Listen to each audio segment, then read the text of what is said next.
Chez les Inuits, il y a beaucoup de monde qui sont venus, qui ont passé par ici. Beaucoup d'anthropologues, beaucoup d'ethnologues, beaucoup de logs. Où j'ai fait ma marque, je pense, c'est que j'ai pas essayé, moi, de leur dire quoi faire. J'étais là, moi, pour prendre, pour capter des moments, pour comprendre.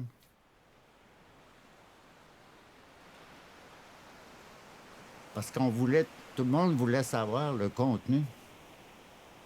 Et la vidéo, c'était un méchant bon moyen pour l'amener. Ça a été clair, je pense, en partant. Moi, je trouve qu'ils m'ont montré beaucoup d'ouverture. Beaucoup, beaucoup. Puis j'espère avoir été respectueux dans ce que je fais avec ça, mais je pense que oui.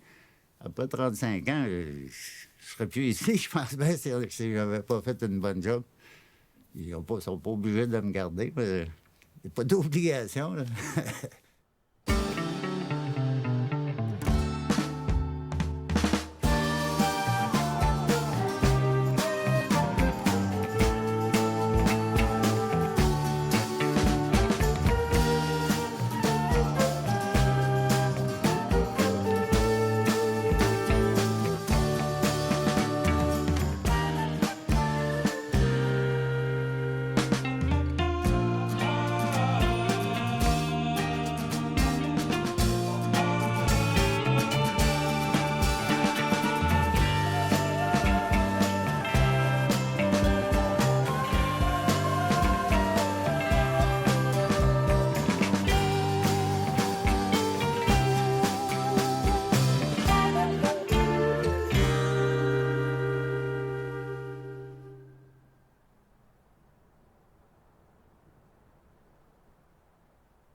J'avais travaillé dans une TV communautaire à Lévis à une certaine époque.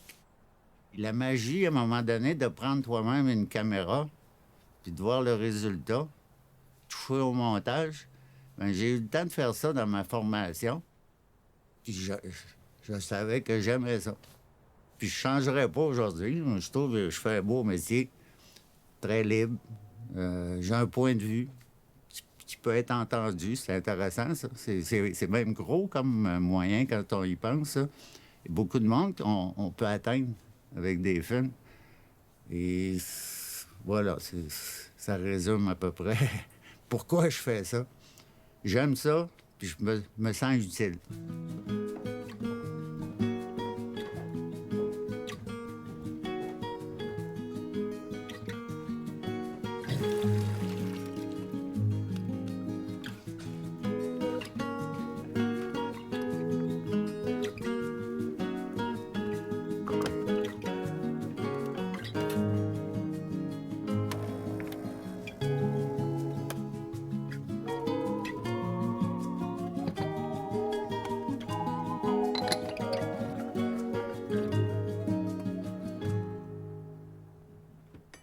La mission des productions Manitou, c'est de faire connaître la culture Innu partout. Elle existe, cette culture-là. Elle est très riche. La langue se parle encore. C'est très vivant encore. Vous avez devant vous un Matoutéchan ou un Météchan, une tente à suer. Et ça, c'est pour refaire son énergie le plus qu'on peut. Souvent, c'était après les gros portages qu'on montait une tente comme ça, là, un Météchan. Et on passe, ça marche avec des pierres chaudes. Fait qu'il y a un poêle à bois ordinaire ici où je mets mes roches par-dessus. Et une fois qu'elles sont chaudes, ben, on entre là-dedans, on referme complètement, hermétiquement partout. Puis on passe à peu près une demi-heure avec les pierres chaudes, puis là, ça fait beaucoup de bien. Non, un nomade, c'est facile de partir quand tu es nomade, hein? Tu veux partir. Fait qu'on a continué un peu dans la même lignée, mais en faisant des films. Ce qui n'a pas empêché de continuer à aller faire notre vie dans le bois, d'aller à la chasse. On a des camps un peu partout. Avec un chasseur qui est habitué à voir, à tout remarquer, en forêt, là, c'est dur à battre. Moi, je connais pas mieux. Là. En pleine nuit, il n'est pas perdu, lui-là. On retourne où on veut aller. Ça, je l'ai vécu. Au début, tu es craintif, mais à un moment donné, tu finis par embarquer, toi aussi, là-dedans, puis à comprendre pourquoi. Puis après, quand même 30 ans, plus que 30 ans, tu finis par catcher. Puis quand tu aimes ça, ben tu catches.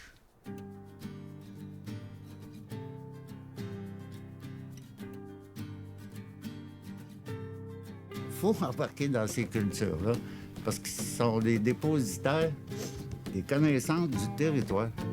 C'est les seuls qui l'ont. La mémoire du territoire. Ça, c'est la chose importante. C'est pas les minières, c'est pas les exploiteurs, c'est pas eux autres qui connaissent. Eux, c'est pas ça qu'ils cherchent. Les autres, ils cherchent l'argent, le minerai.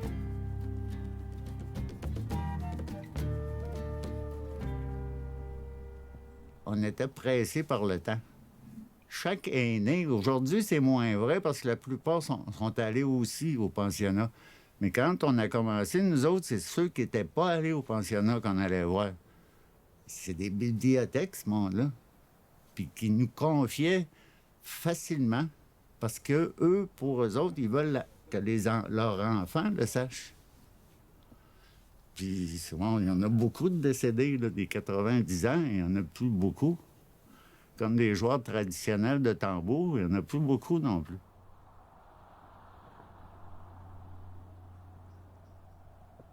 Chronique de Magané, c'est nous autres qui, avec notre connaissance de l'histoire, on n'a pas poussé la recherche. On n'est pas allé chercher un scénariste professionnel pour rendre ça. On l'a imaginé, nous autres, le groupe, les Inuits en particulier. Et on s'est dit, ça doit être à peu près de même. Jacques Cartier, c'était normal qu'il tombe à l'eau. Qu'il arrive en chaloupe, il ne connaît pas ça. Puis c'est normal. C'est pour ça qu'on le fait tomber à l'eau, mais on le soigne, par exemple, après. Puis on trouve ça étrange. C'est des visiteurs qui arrivent. Puis c'est pas les premiers visiteurs qui arrivaient, là, Jacques Cartier. Là. Il y en a eu bien du monde avant que ça ait passé. Fait que les Inuits savaient ça. Les Européennes ne savaient pas ça. Qui n'étaient pas les premiers. Ils plantaient des croix partout. Jacques, un porteur de croix. Fait que, ben, on a réinterprété à la façon Inou le plus qu'on pouvait le premier contact.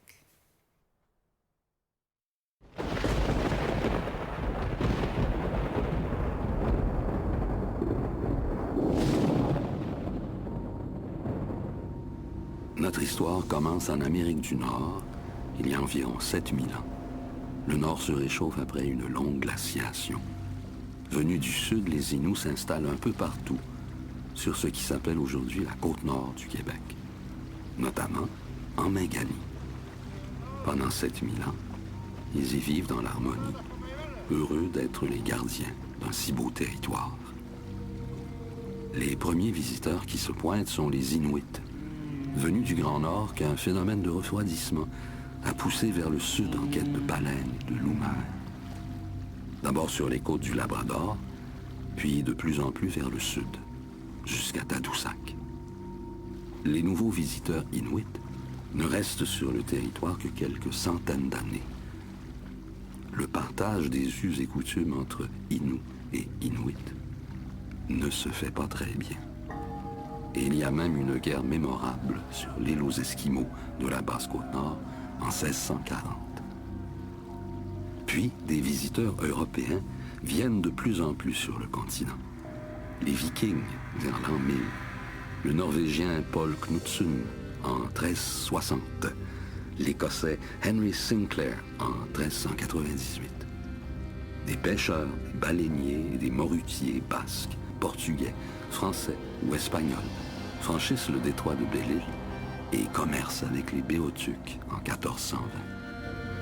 Après, c'est le tour des explorateurs, venus de France, d'Espagne, du Portugal, d'Angleterre et de Hollande. Ils cherchent une voie d'accès à l'Asie et à ses richesses.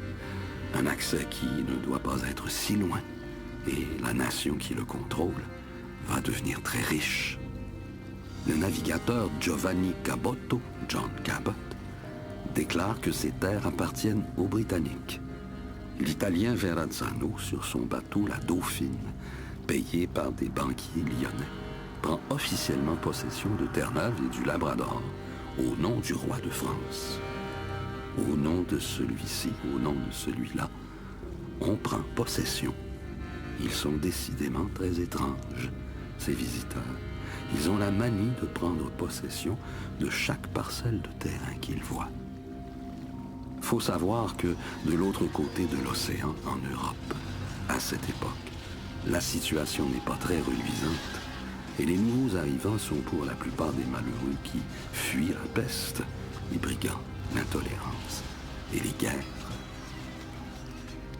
Les premiers établissements permanents apparaissent dès 1500. D'abord à Terre-Neuve et ensuite plus près de nous, en Minganie. Le village de Brest, avec ses 200 maisons et sa population variant entre 1000 et 3000 personnes, est probablement le centre commercial le plus important au nord de Mexico. Ses résidents sont bretons, basques, normands, anglais, portugais, inuits, micmacs et béotucs. Outre le métissage certain, car aucune européenne ne fait partie des voyages, on assiste alors en Minganie aux premiers échanges entre Européens et Indiens, produits locaux contre des objets de métal. Pas surprenant que Jacques Cartier rencontre à Natashquan un Européen du nom de Tieno qui, depuis belle lurette, vit avec les Inuits. Il est normal de voir défiler à chaque belle saison ces bateaux de bois venus de si loin. Ils savent que les êtres malades et crasseux, mais avec de beaux vêtements quand même, voudront leur échanger de la nourriture, des médicaments ou des fourrures contre des haches, des couteaux, des tissus.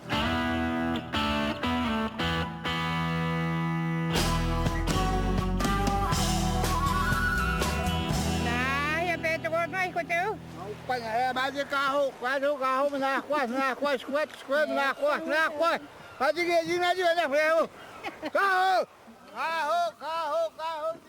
a l'air ridicule, allez! Nom d'une pipe! À l'heure du protocole, se comporter comme un amateur. Allez-y, Gontran.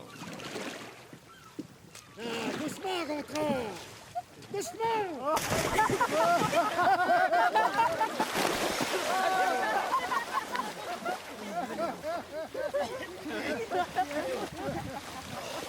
Au nom de François Ier, roi de France, et de notre Sainte Mère l'Église, nous prenons possession de cette terre et de ce territoire.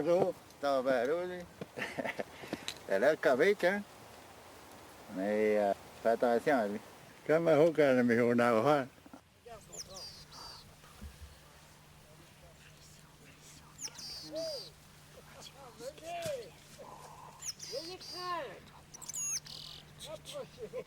On les a accueillis chez nous, on les a accueillis dans ce nouveau territoire, on les a introduits, on les a soignés. Et pour finalement, on s'en est même pas rendu compte qu'ils prenaient possession de tout ce qu'on avait là.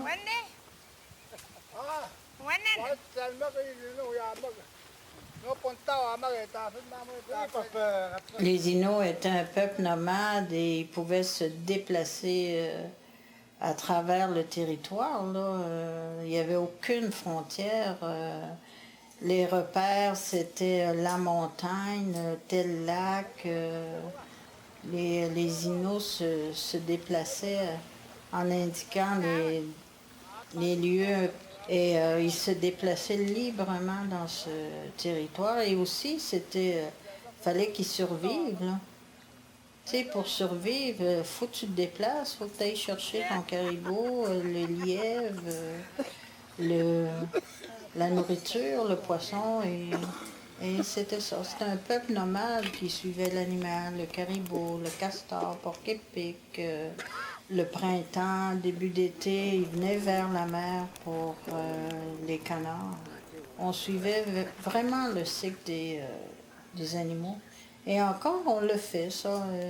C'est encore très, très présent, le fait de suivre le cycle des animaux.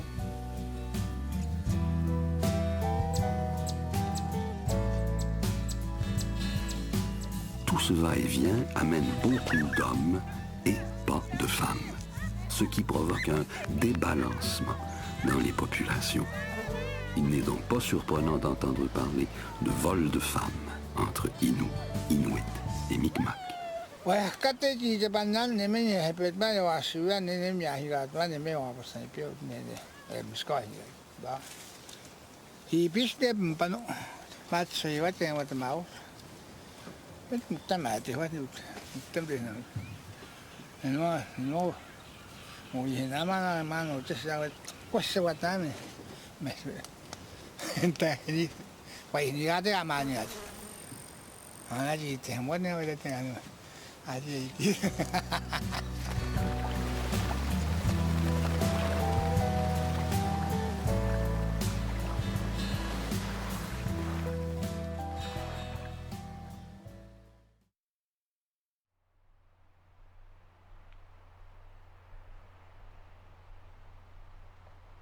Mon père, c'est un menuisier, c'est un constructeur, puis il y avait des outils. Il n'y avait pas d'électricité, beaucoup à l'époque, hein? On s'en souvient.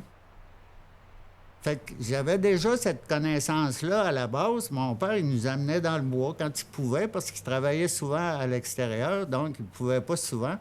Mais tout ça, c'est quand je suis déménagé par ici, je l'ai retrouvé. Tout ça, là, toute mon essence, je dirais, d'enfance, est complètement sorti. Et je suis devenu très, très curieux et je voulais à peu près tout savoir sur la culture Innu. Je ne sais pas tout. Parce que c'est immense, la culture Innu. C'est vraiment... on ne fait pas le tour dans une semaine, là. Ça prend beaucoup d'années. Puis il faut se souvenir que c'est des civilisations de 10 000 ans. Leurs histoires, leurs légendes, ça date de la nuit des temps. Ça, on n'est pas habitué à ça comme Québécois, où on n'est pas habitué à voir ça. L'histoire, c'est 400 ans, 500 ans max, mais quand on parle de 10 000 ans, ça change tout. Et le contexte, on le comprend. On comprend la forêt, on comprend la route des portages. Il faut vraiment aller en forêt pour comprendre ce que la culture Innu a de plus fort, a de meilleur.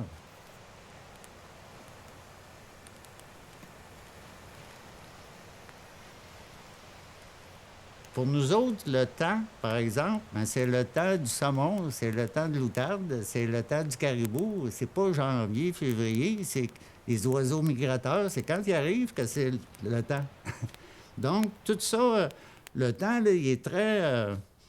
il n'y a pas la même signification que dans le monde occidental, où le temps, c'est souvent représenté comme une strap. Si tu fais pas ça en temps de temps, tu fais une erreur. Au niveau de l'espace aussi, c'est la même chose. Un terrain ne t'appartient pas. C'est toi qui appartiens à la Terre. Et ça, c'est pas juste un dicton. C'est que ça se vit.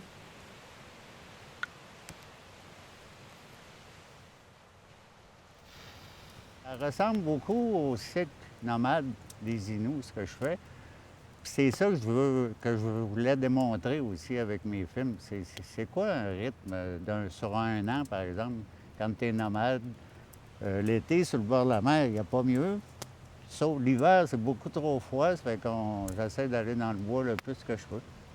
Notre chemette, qu'on dit, la façon de vivre en forêt, puis le bord de la mer. Dans les deux cas, c'est nourricier. Dans les deux cas, on habite l'environnement. Il n'y a pas très longtemps, il y a quelqu'un qui disait que pourquoi les Indiens en général ne se chicanent pas plus, ne revendiquent pas plus pour embarquer dans le système. Et une des premières réponses à ça, c'est que le système est-il aussi intéressant que ça à vouloir embarquer dedans? Moi, je connais beaucoup de monde qui aimerait s'en sortir du système.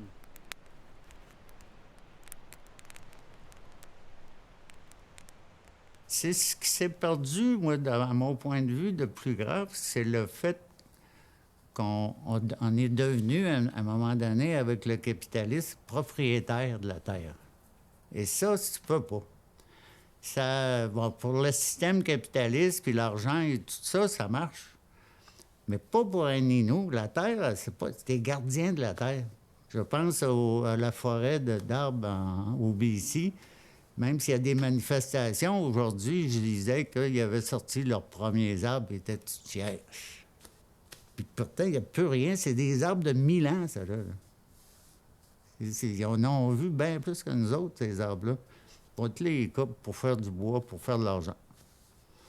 Ça, c'est la grande affaire. La grande différence, c'est que le territoire ne t'appartient pas. C'est la terre-mère, c'est ça le principe de terre-mère. Si tout le monde pouvait marcher de même, je pense que le respect suivrait. Je pense qu'il y a beaucoup de choses qui suivraient. Le Féminou, là, ça suit, en fait, mon arrivée ici, suite à une rencontre avec Yvon Barrette, avec Zachary Bellefleur, qui était son chum, puis on m'a présenté. Et Zachary m'a comme ouvert une porte, dans le sens qu'il m'a dit qu'il retournait à la Romaine, sur la Basse-Côte, avec son petit-fils, en canot. Et moi, je lui ai demandé, est-ce que je peux y aller avec vous autres? Puis il m'a dit oui.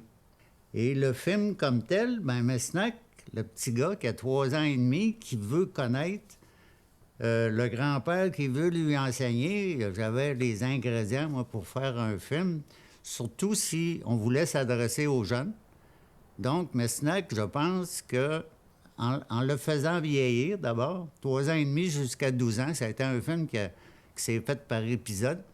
Mais c'est toujours parce que Mesnac voulait aller voir quelque chose et on le suivait. C'est comme ça qu'on a entrepris ce film-là. Et la démarche, je pense, pour n'importe quel jeune qui suit Mesnac, je pense qu'il peut comprendre c'est quoi, en gros, la culture Innu. Je suis un Indien de la nation Innu, qui veut dire être humain. Les Blancs nous ont surnommés les montagnais. Je suis né à Maliotenam, une des 11 communautés Innu du Québec et du Labrador, presque toutes situées sur la rive nord du fleuve Saint-Laurent. Nagawi, ma mère, avait seulement 16 ans quand je suis née. Après quelques années, comme ça arrive souvent chez nous, ce sont mes grands-parents qui se sont occupés de moi.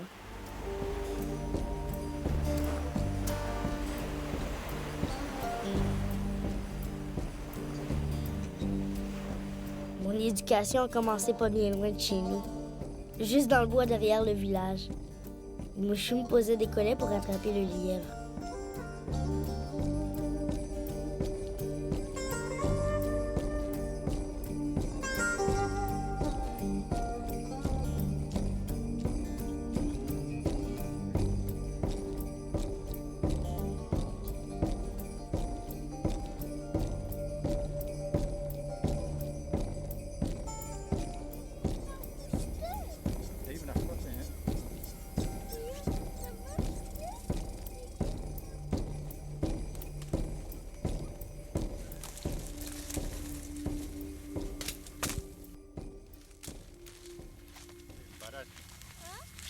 Barat.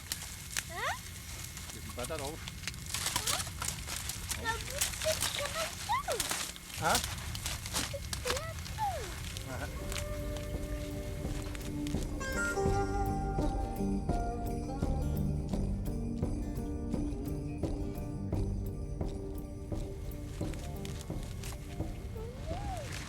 Hah? Mau apa?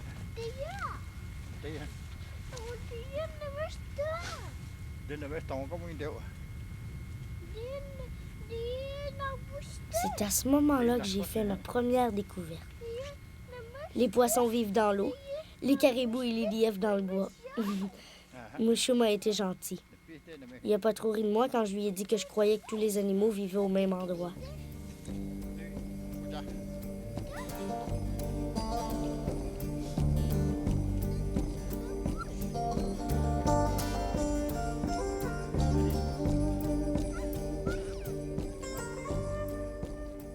J'étais vraiment petit à ce moment-là. Je ne connaissais pas grand-chose. Ça m'a surpris quand nous avons trouvé un lièvre pris au collet. C'était ma première rencontre avec la mort et j'ai eu peur. Je ne savais pas encore combien la mort est liée à la vie quand on est un chasseur.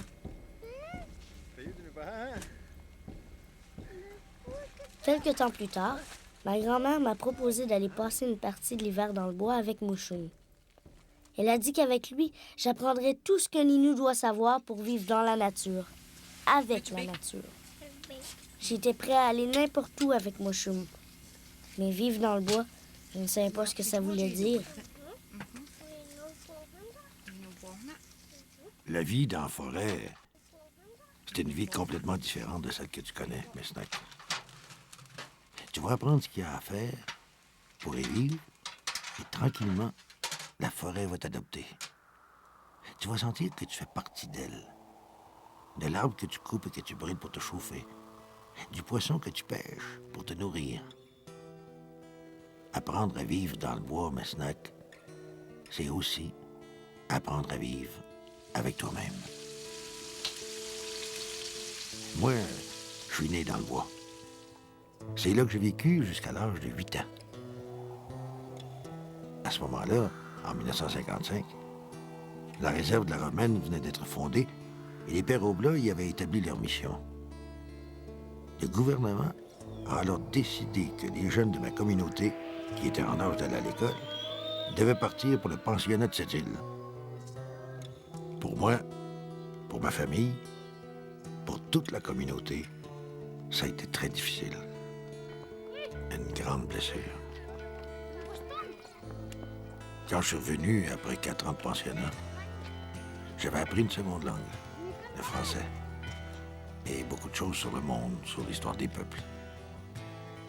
Mais j'avais presque tout oublié de ma propre culture. Je me suis souvent demandé ce que les Blancs avaient appris de moi.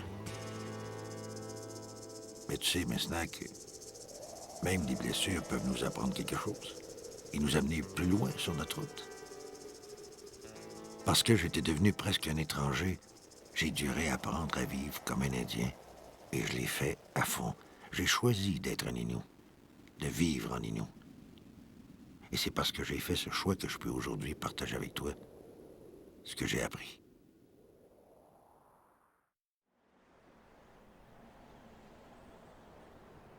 De faire du cinéma, pour montrer qu'est-ce qui se passe, en particulier dans un contexte au Québec où les peuples autochtones ou les premiers peuples ne sont pas connus, ça ouvre une méchante palette de possibilités.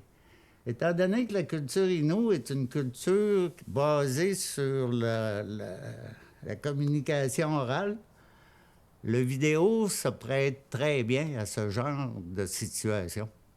Et c'est une des raisons. Et l'autre, c'est de prendre une image dans des moments essentiels, dans des moments où tu n'as même pas imaginé. C'est toujours magique. Quand on fait du cinéma, quand on fait de la caméra, c'est toujours magique d'une fois à l'autre.